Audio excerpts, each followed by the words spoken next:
ನಮಸ್ತೆ, welcome to the channel. ನಾನಿವತ್ತು ವಿಶೇಷವಾಗಿ ಒಂದು ಮಾವಿನ ಹಣ್ಣಿನ ಕಡುಬಿನ ರೆಸಿಪಿಯನ್ನು ತೋರಿಸ್ತಾ ಇದ್ದೀನಿ. ಇದನ್ನು ಪತೋಳಿ ಅಂತ ಬೇಕಾದರೂ ಕರಿಬೋದು. ಬನ್ನಿ ಇದನ್ನು ಹೇಗೆ ಮಾಡೋದು ಅಂತ ನೋಡೋಣ. ಆದರೆ ಅದಕ್ಕಿಂತ ಮುಂಚೆ ಇನ್ನೂ ನೀವು ನನ್ನ ಚಾನಲ್ಗೆ ಸಬ್ಸ್ಕ್ರೈಬ್ ಮಾಡದೆ ನೋಡ್ತಾ ಇದ್ದರೆ ಇವಾಗಲೇ ಮಾಡ್ಕೊಳ್ಳಿ. ಹಾಗೆ ಪಕ್ಕದಲ್ಲಿ ಬರುವಂತಹ ಬೆಲ್ ಐಕನ್ ಕೂಡ ಕ್ಲಿಕ್ ಮಾಡಿ. ಇಲ್ಲಿ ನಾನೊಂದು ಮಾವಿನ ಹಣ್ಣನ್ನು ತಗೊಂಡಿದ್ದೀನಿ. ಯಾವ ಮಾವಿನ ಹಣ್ಣನ್ನು ಬೇಕಾದರೂ ಮಾಡ್ಕೊಳ್ಬೋದು.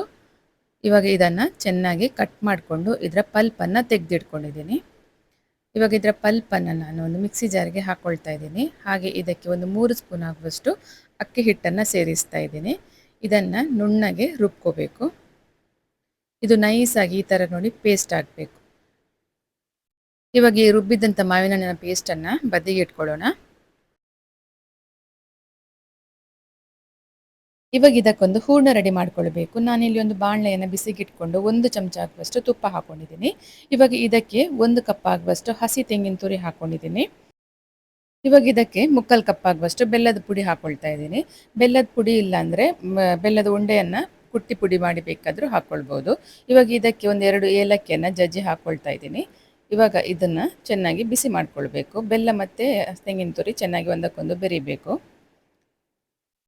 ಇವಾಗ ನೋಡಿ ಹೂರ್ಣ ರೆಡಿ ಆಗಿದೆ. ಇವಾಗ ಗ್ಯಾಸನ್ನು ಆಫ್ ಮಾಡಿಕೊಂಡು ಇದನ್ನು ಬದಿಗಿಟ್ಕೊಳ್ಳೋಣ. ಈ ಕಡುಬನ್ನು ನೀವು ಬಾಳೆ ಎಲೆ ಅಥವಾ ಅರಿಶಿನ ಎಲೆಯಲ್ಲಿ ಬೇಕಾದರೂ ಮಾಡ್ಕೊಳ್ಬೋದು. ನಾನಿಲ್ಲಿ ಬಾಳೆ ಎಲೆಯಲ್ಲಿ ಮಾಡ್ತಾ ಇದ್ದೀನಿ. ಬಾಳೆ ಎಲೆಯನ್ನು ಸ್ವಲ್ಪ ಬಾಡಿಸಿ ರೆಡಿ ಮಾಡಿ ಇಟ್ಕೊಂಡಿದ್ದೀನಿ. ಇವಾಗ ಒಂದು ಬಾಳೆ ಎಲೆಗೆ ನಾವು ರೆಡಿ ಮಾಡಿ ಇಟ್ಟಂತಹ ಮಾವಿನ ಹಣ್ಣಿನ ಪೇಸ್ಟನ್ನು ಹರಡ್ಕೊಳ್ಬೇಕು. ಈ ಥರ ಅದರ ಮೇಲೆ ನಾವು ರೆಡಿ ಮಾಡಿಟ್ಟಂತಹ ಹೂರ್ಣವನ್ನು ಹಾಕ್ಕೊಳ್ಬೇಕು. ಇವಾಗ ಬಾಳೆ ಎಲೆಯನ್ನು ಒಂದು ಸೈಡಲ್ಲಿ ಈ ಥರ ಮಡಚಿ ರೆಡಿ ಮಾಡಿ ಇಟ್ಕೋಬೇಕು.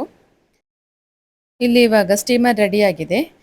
ಚೆನ್ನಾಗಿ ಸ್ಟೀಮ್ ಬರ್ತಾ ಇದೆ. ನಾವಿಲ್ಲಿ ರೆಡಿ ಮಾಡಿಟ್ಟಂತಹ ಮಾವಿನ ಹಣ್ಣಿನ ಕಡುಬನ್ನು ಬೇಯಿಸ್ಕೊಳ್ಬೇಕು. ಇದನ್ನೊಂದು 30 ನಿಮಿಷ ಚೆನ್ನಾಗಿ ಬೇಯಿಸಬೇಕು. ತಣ್ಣಗಾದ ನಂತರ ನೋಡಿ ಮಾವಿನ ಹಣ್ಣಿನ ಕಡುಬು ಈ ಥರ ರೆಡಿ ಆಗುತ್ತೆ.